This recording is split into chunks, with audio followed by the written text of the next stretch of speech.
Good morning, class, and welcome to breakfast week. Today we're going to make pancakes. And so the first thing we're going to do is we're going to start with an egg. We're going to give it a good crack there, and we're going to break it into the mixing bowl here. And then we're going to give it a good whirl, just like we did when we were making scrambled eggs and omelets. And again, you'll notice that I want to get some air bubbles in there because the fluffier the egg, the fluffier the pancake. And that ought to do it. That's nice and fluffy, and I can see all those egg bubbles. And the next thing we need is 1 cup of buttermilk. And as you can see, I have everything laid out. What was that French word?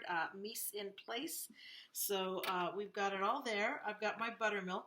I'm using actual buttermilk from the store instead of the dried buttermilk and the water mix, or the make imitation buttermilk from milk and some sort of acid like vinegar or lemon. And then again, I'm just going to blend that just a tiny little bit in there. And then I'm going to add the rest of my ingredients. It calls for 2 tablespoons of shortening, melted or salad oil.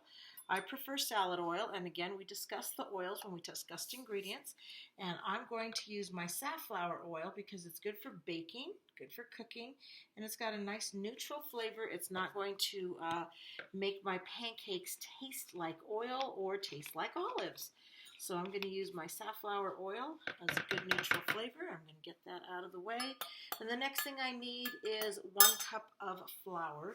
And as always, before you measure the flour, you want to stir it up quite a bit, put a little bit of loft and air into there. You want to make sure that when you feel the flour stirring, you're not feeling any hard pockets of resistance. It should just feel nice and soft and fluffy.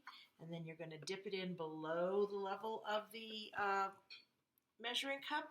And then you're just going to scrape it off nice and level. You don't want to tap it or pack it down because then that will change the amount of flour in there. And we're just going to give that a nice good dump into there. Now at this point we don't need to keep stirring because pancakes are sort of like a dump it all in and mix it up later deal. So we're going to need a tablespoon of sugar. Now I can't use the tablespoon I used for my oil because it's going to be greasy and it's going to make my sugar cling to the side, and then it wouldn't have all my sugar in it. So I'm going to get a fresh spoon and just give that a nice healthy plop there. And then I need 1 teaspoon of baking powder and a 1/2 teaspoon each of baking soda and salt. Well, I'm going to be lazy and not have to wash an extra container. So where it says baking powder, and remember baking powder and baking soda are 2 different things. They are not interchangeable, so make sure you get the amounts right. It says 1 teaspoon of baking powder, but this is only a 1/2 teaspoon measure, so make your math teacher happy and let her know that you know that 1/2 plus 1/2 equals 1 whole. So now I have my baking powder, and you'll notice as I'm done putting each ingredient in, I put them out of camera range. I'm actually putting them on my countertop so that I know I've used that ingredient, because it's not any fun when you accidentally put the ingredients in there twice. Does not taste good. So now I need my 1/2 teaspoon of soda, and it says soda because it's an older recipe, but they really mean baking soda, and my 1/2 teaspoon of salt. And you'll notice I'm not going to measure my salt over the bowl. I'm going to measure it on the side. That way when I make a little heap on there and I give it a good shake to level it off, all the extra salt grains don't go into my batter. So I've got everything off my counter space. Let's see if I put everything in. Always double check your recipe. Egg, buttermilk, salad oil, flour, sugar, baking powder, soda, salt. I put them all in there. So then it says beat egg, add remaining ingredients in order listed, and beat, not heat. Beat with rotary beater until smooth. I'm not going to use a rotary beater. I do a lot of camping and not always have access to electricity, so I like to use this lovely little balloon whisk. It's shaped like a balloon, and it will beat your batter smooth in just a few minutes. Yes, it does take a little bit of elbow grease, but hey, that's what elbows are for, right? So we're just going to give that a nice good swirl. And you'll notice it's already smooth. There's no lumps, no clumps, and it drips and flows in a nice free-flowing ribbon. So I saw 1 clump in there. And since I want to be perfect pancakes, because I'm going to eat these when I'm done doing this lesson, we'll give it another extra beat or 2. There we go. Okay, pancake batter is done. Next thing we need to do is cook the little puppies. And yes, we want to make really, really nice pancakes. So we're going to have to make sure that the first thing we do is preheat our skillets. And I did not preheat the skillets while I was making the batter because I did not want them to go smoky. So let me show you what we got going here.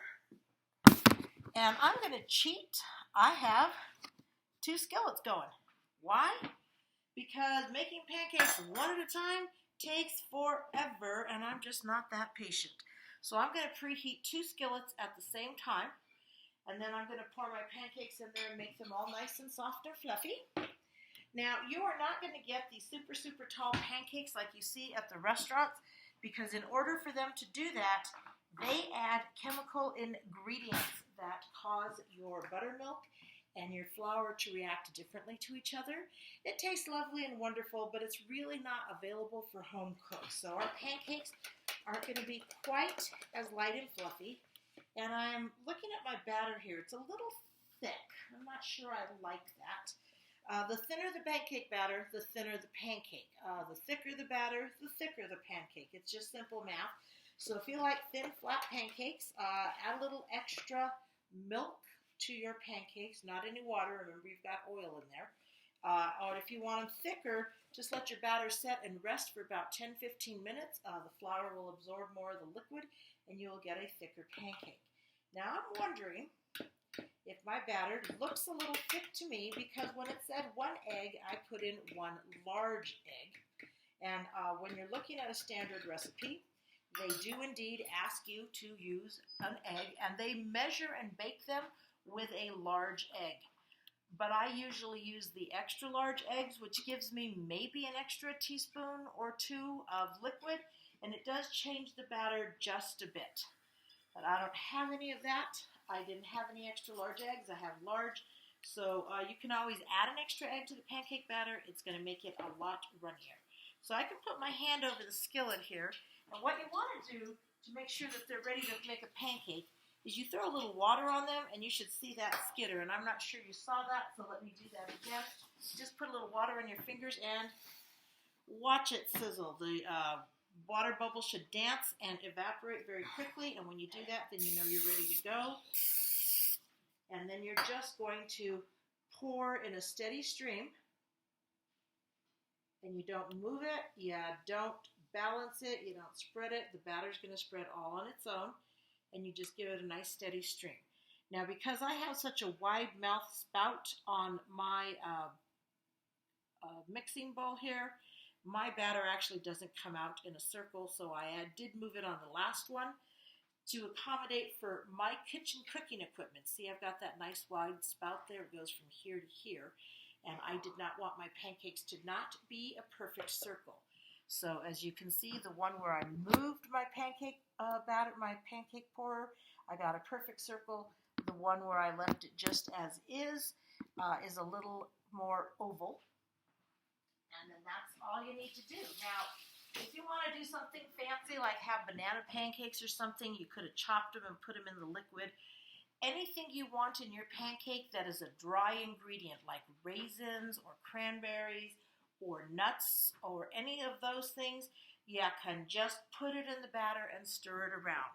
So while these guys are cooking, you're going to hear me rummaging in my kitchen. I'm going to go find some nuts, and I'm going to put some nuts in the batter.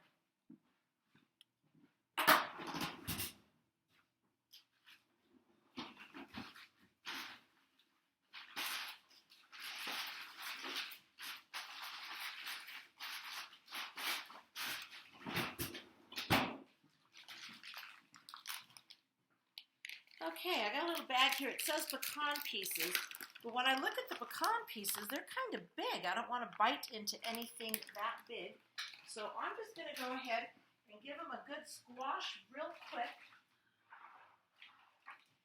I'm going to use something called a mortar and a pestle. This is the mortar, this is the pestle, and you just put them in there and beat them up. It's kind of fun, you know. If you're having difficulties with someone in your life, I suggest this is a good time to, decide to make pancakes, because A, they taste good, and B, when you beat the nuts like this, you just sort of take out all those frustrations. Think happy thoughts. Yes, scrush, grind, quish. And, oh, got that one too. See, I'm feeling better and happier already. And as you can see, it didn't take very long for me to squash those nuts into much smaller, more edible, bitey pieces. And then I'm just going to toss them in there. Miss, you didn't measure them. That's right. And I'm going to give them a good swirl with that. Now these guys, I can tell, are ready to be turned. How can I tell? Because when you look at the pancake on the top, the surface is dry and it's starting to get little air bubbles. That is the indicator that the pancake is ready to turn. So you're just going to put the flipper underneath it, give it a flip. Look, see? Perfect golden crust on the bottom. And again, this one here, let me turn that just a little bit. You can see that it's a little dry. It doesn't have that wet, glossy look, and it's got little teeny tiny air bubbles all over it. So again, ready to turn and give it a good flip. This one wasn't quite as golden brown, maybe because I put it in there a minute after I did this one. And as you can see, my pancake edges have squished out a little on the edges. So if you are a perfectionist, you can take your spatula and you can just sort of smush them back into the pancake. It may be too late for this one, that's a little set. And you just sort of give them a nice little tug. You're just going to wait for the pancakes to cook. You want to make sure that it's this nice golden brown color on the bottom. And you want to make sure that when you hit your pancake, see how I can wiggle it like that? And dump it down. It's not cooked yet. So we're just going to give it a minute. Yes, it's slow.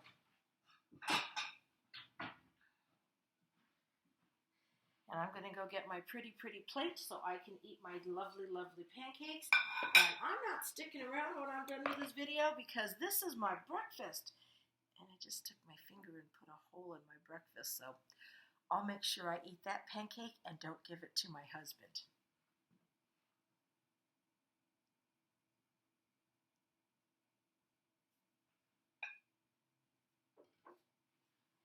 All right, nice and crisp and cooked on the bottom. So that one's ready to go. And I'm going to put it top side down. See, look, there's no hole in that pancake, honest. And then, of course, if you're done cooking the pancakes, you want to make sure you turn off the stovetop. But since I'm not done cooking, since I've got the next pancake to go, oops, almost did something bad, spray in between every pancake. Yes, the skillet looks shiny. Don't trust it. Okay, we're going to spray in there. Now, because this one has the nuts, it's going to be a little bit thicker, so I'm just going to use my balloon whisk here and pat it out just a bit to make sure it's nice and round. And then hopefully this guy here is done. Oh, look at that. Nice gold bottom, very fluffy. We're looking good.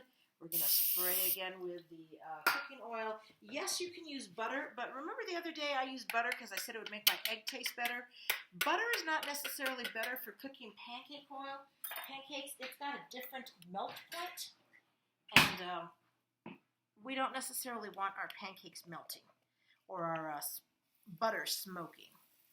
Okay, we're going to get that in there, and again, I'm just going to make it sort of round. My batter's a little thicker this time, because I put the nuts in, but mostly because it's been sitting in the bowl longer.